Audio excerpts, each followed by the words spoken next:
Irene Guardiola. No, si no me he equivocado. No me he equivocado.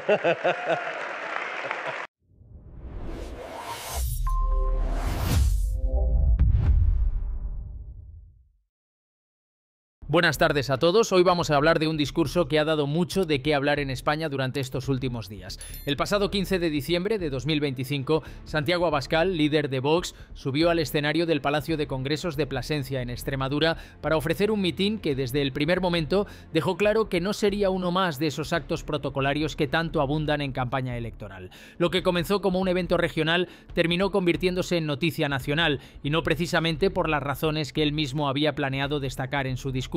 Llevo años cubriendo política española, he visto decenas de mítines, debates, comparecencias y ruedas de prensa. He aprendido a detectar cuándo un político está improvisando y cuándo cada palabra ha sido cuidadosamente calculada para generar un efecto mediático concreto. Y este discurso de Abascal en Plasencia es un ejemplo perfecto de comunicación política moderna. Provocación, emoción, denuncia y, por supuesto, controversia. Porque en la era de las redes sociales y los titulares virales, lo que importa no es solo lo que dices, sino cómo lo dices y qué reacciones generas. Pero empecemos por el principio.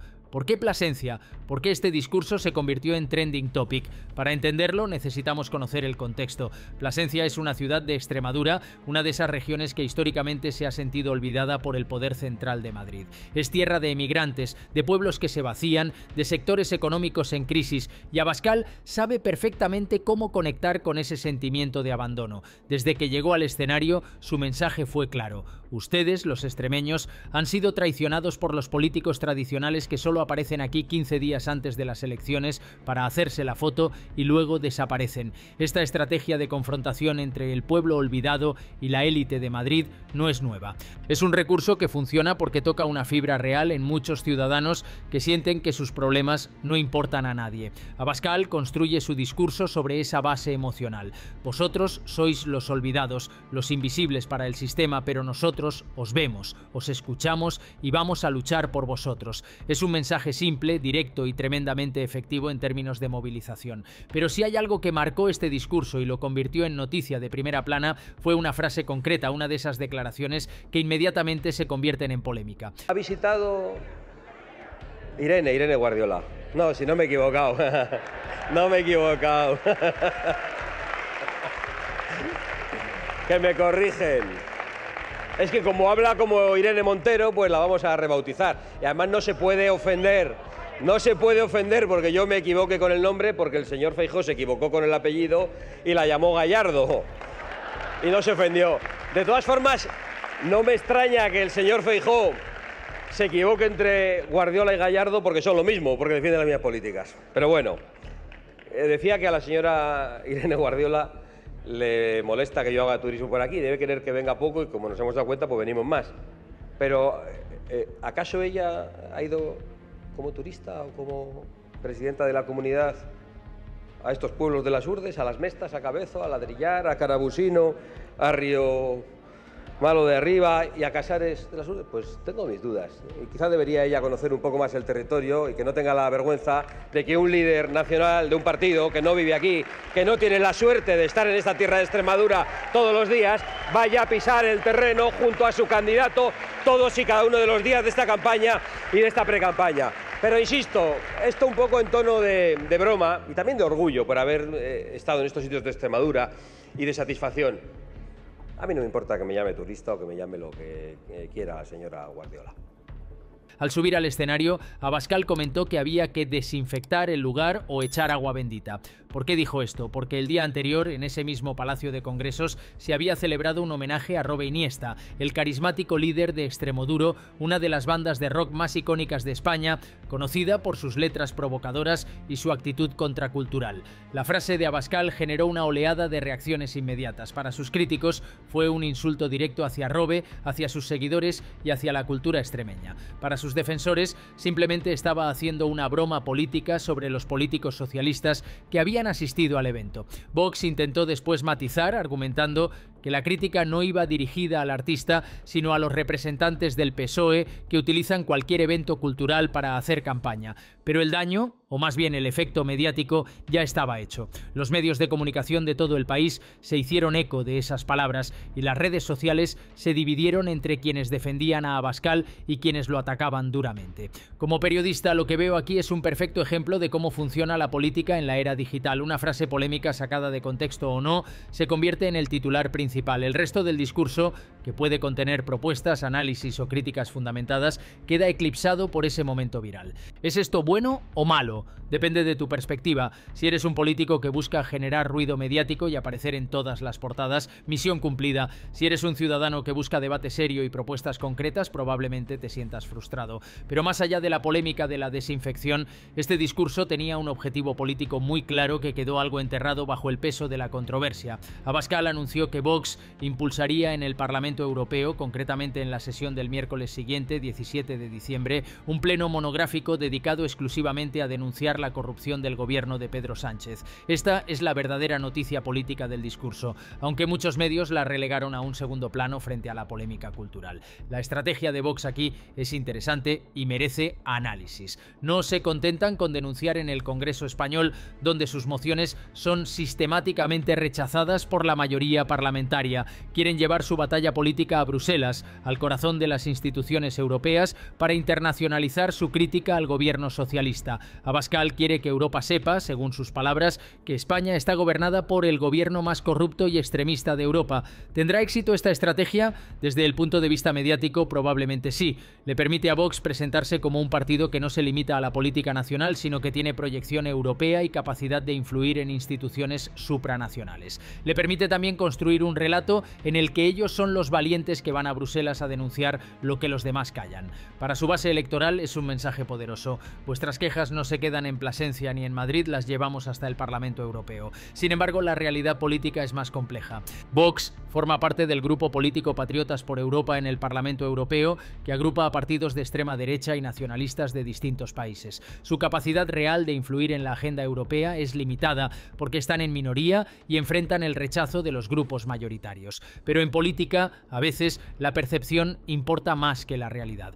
Lo importante no es tanto conseguir que el Parlamento Europeo condene a Sánchez, cosa que no va a ocurrir, sino poder decir a sus votantes: nosotros lo intentamos, nosotros fuimos allí a plantear cara mientras los demás se quedaban callados. El discurso de Abascal en Plasencia sigue un patrón muy definido que hemos visto repetirse en todos sus actos públicos. Primero, identificar un enemigo claro, en este caso Pedro Sánchez y el PSOE. Segundo, cargar emocionalmente el mensaje presentando al enemigo no solo como equivocado, sino como corrupto, traidor, destructivo. Tercero, presentarse a sí mismos como la única alternativa real, el único partido que dice la verdad y se atreve a enfrentarse al sistema. Este tipo de retórica funciona especialmente bien en contextos de crisis o de descontento social. Cuando los ciudadanos sienten que las cosas van mal, que hay problemas reales que no se están resolviendo, buscan respuestas claras y culpables identificables. Y Abascal les ofrece exactamente eso: un culpable claro, el gobierno socialista, y una solución simple: echarlos del poder y que Vox tome las riendas.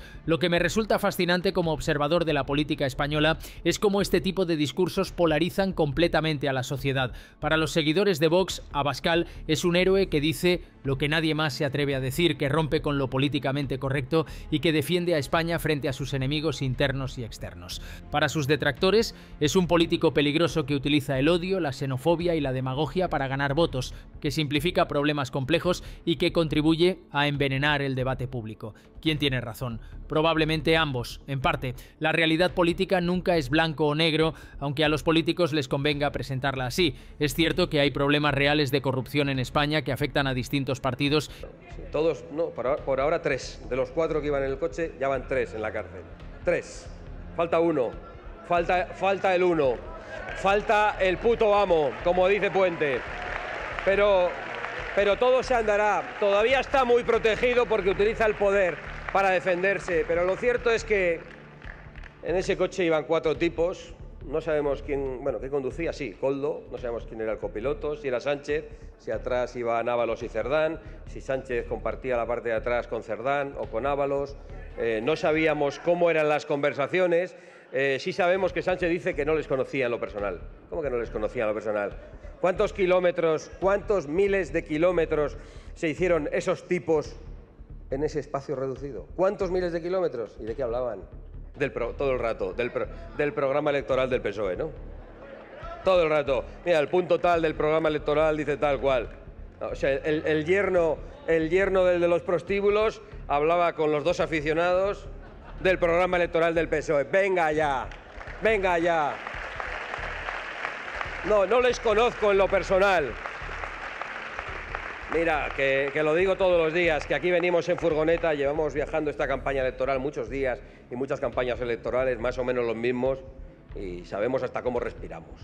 Y que generan indignación legítima en la ciudadanía. Es cierto también que muchas regiones como Extremadura se sienten abandonadas y que sus habitantes tienen razones para estar enfadados. Pero también es cierto que el lenguaje extremo, las descalificaciones constantes y la presentación del adversario como enemigo absoluto no ayudan a construir soluciones, sino que profundizan las divisiones. El discurso de Plasencia también hay que entenderlo en el contexto más amplio de la estrategia de Vox en estos momentos. El partido viene de unos resultados electorales que no cumplieron todas sus expectativas, ha tenido tensiones con el Partido Popular respecto a posibles pactos de gobierno en distintas comunidades autónomas y necesita reafirmar su identidad diferenciada. No puede permitirse ser visto como un simple apéndice del PP, necesita demostrar que tiene agenda propia, que es más combativo, más valiente, más radical en sus planteamientos. Y aquí es donde este tipo de actos cumplen una función clave. No se trata solo de ganar votos nuevos, sino de mantener movilizada a su base electoral, de darles razones para seguir creyendo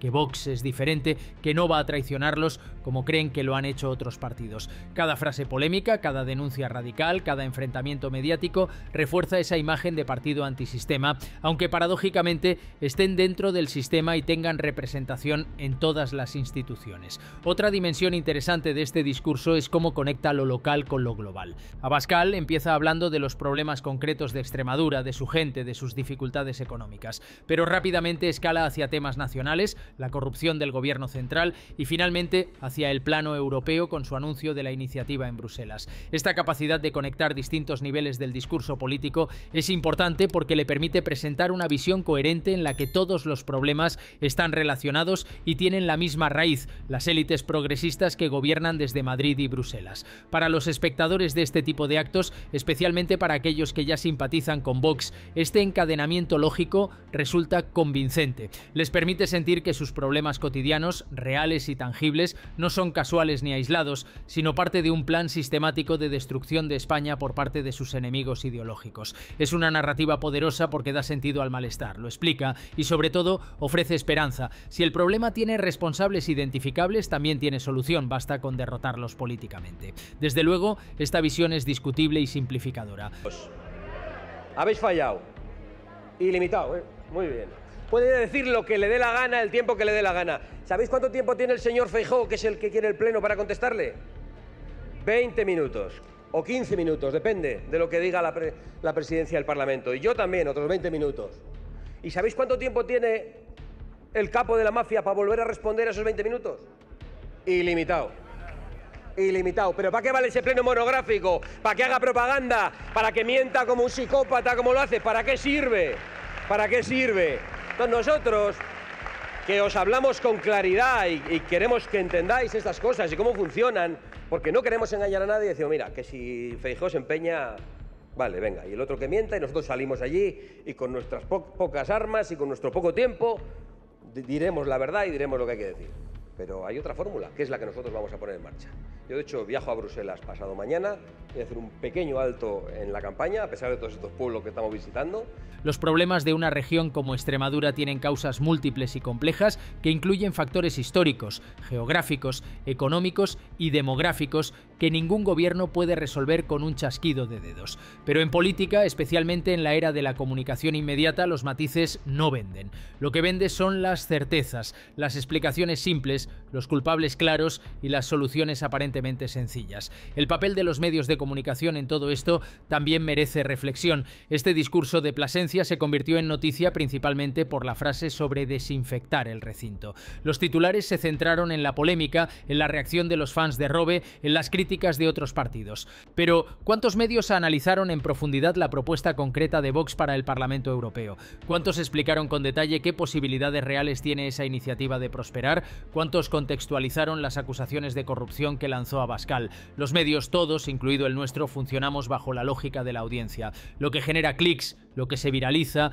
lo que provoca reacciones emocionales, eso es lo que se convierte en noticia principal. Y los políticos lo saben perfectamente. Por eso calculan sus provocaciones, por eso lanzan frases diseñadas para generar polémica, porque saben que eso les garantiza aparecer en todas partes. Es un juego en el que todos participamos. Políticos que provocan, medios que amplifican y ciudadanos que reaccionan y comparten. ¿Significa esto que debemos ignorar este tipo de discursos? No necesariamente. Creo que es importante analizarlos, entender qué estrategias utilizan, qué mensajes transmiten, qué efectos pueden tener, pero también es fundamental no quedarnos solo en la superficie de la polémica, sino profundizar en el contenido real, en las propuestas concretas, en la viabilidad de lo que se plantea. Como ciudadanos informados tenemos la responsabilidad de ir más allá del titular viral y preguntarnos qué hay detrás de estas palabras, qué proponen realmente, cómo piensan llevarlo a cabo. El discurso de Abascal en Plasencia es, en definitiva, un ejemplo perfecto de cómo se hace política en el siglo XXI. Combina denuncia emocional, provocación calculada, conexión con el descontento real de la ciudadanía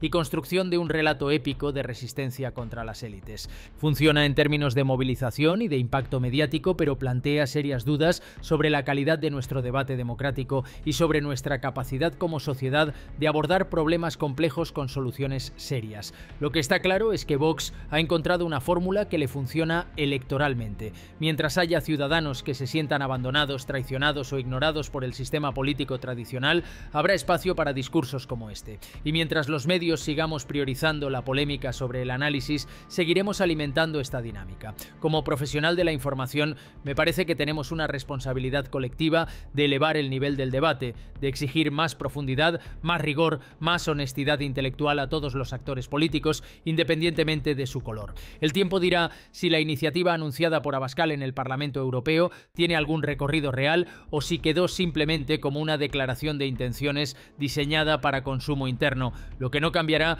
es que discursos como este seguirán produciéndose, seguirán generando reacciones apasionadas y seguirán dividiendo a la sociedad española entre quienes aplauden cada palabra y quienes la rechazan con horror. Y nosotros, como ciudadanos y como profesionales de la comunicación, tenemos que decidir qué papel queremos jugar en todo esto. ¿Nos conformamos con ser espectadores pasivos que consumen titulares virales y reaccionamos emocionalmente? ¿O nos esforzamos por entender realmente lo que está pasando, por analizar críticamente los mensajes que recibimos, por exigir debate serio y propuestas viables? Suscríbete al canal y haz clic en la campana para no perderte noticias sobre cómo va nuestro país. Dale like si te gustó el contenido y deja tu opinión en los comentarios.